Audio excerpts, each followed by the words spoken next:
Return to sender. Return to sender.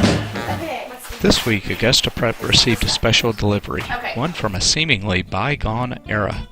They call it the Cavalier Communications Center, a newly introduced student-to-student mail service that harkens back to a time when handwritten notes delivered by postal service mail were the equivalent of today's email, text, or Snapchat message.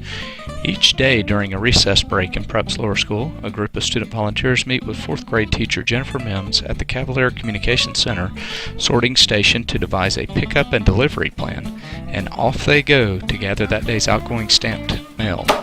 Just like the post office, there are certain rules for delivery within the halls at Prep's lower school. There must be a to name and address in the proper area of the envelope. There must be a return address listed in the upper left corner, and there must be a stamp. Student workers walk the hallway of Prep's lower school to pick up the many awaiting letters in pickup boxes outside the door of each classroom. Much like a home address, the classrooms have a specific number and road name address posted above their door. There's 5 Prep Parkway, 7 Hedgehog Hollow, and even 14 Flamingo Feather Drive. Once the students pick up the outgoing mail, they gather back at the sorting station to process that mail, to be examined for proper marking and stamps, and then the mail item receives its own Cavalier Communication Center inked stamp of receipt. After that, the students gather the sorted mail and redeliver the incoming mail back to the boxes outside of each classroom from grades 1 to 4. The plan is to add kindergarten into the mix after this coming February. Students say they love the idea as it teaches them about mail and it gets them writing letters. I received mine from Whitby's. They had an assignment, so we wrote back, and one of my favorite things he questioned me was, what was your favorite movie? His was The Force Awakens, and my favorite is Attack of the Clones.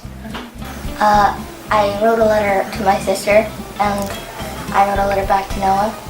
Had you ever written a letter to your sister before? I don't think so. Students are told that if they want to receive a letter, they must write one, and it's best to ask questions in the mail they send to spur on a response.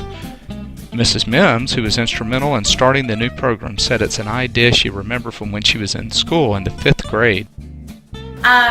It's one of my favorite memories from when I was in school. I went to North Augusta Elementary School in 5th grade, and it was one of my favorite memories was that we had a mail system for the entire school, and every classroom had an address, and that's how we would write notes back and forth, and it's just something that I've kind of always remembered, and I really wanted to bring that to our lower school at Augusta Prep.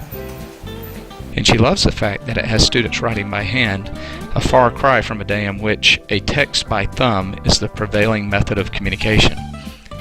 This program is bringing a lot of benefits to all of the classrooms that are involved. Our 3rd and 4th grade students have one-to-one Chromebooks, and we're actually not allowing them to type the letters. They have to handwrite them, and 3rd grade is incorporating it with their cursive program and their letter writing program. 2nd grade is incorporating it with Daily 5, so they're writing letters every day. The kids are asking to write them for homework. They're just really, really enjoying the program. Lower schooler Reese Little said she's learned a lot about the importance of receiving and sending handwritten messages, and through the process, she said she's also learned. It helps you, in my opinion, like responsibility, because you have to get everything to the right place. And that's a message sure to last the test of time. Return to sender. Return to sender. I gave a letter to the postman.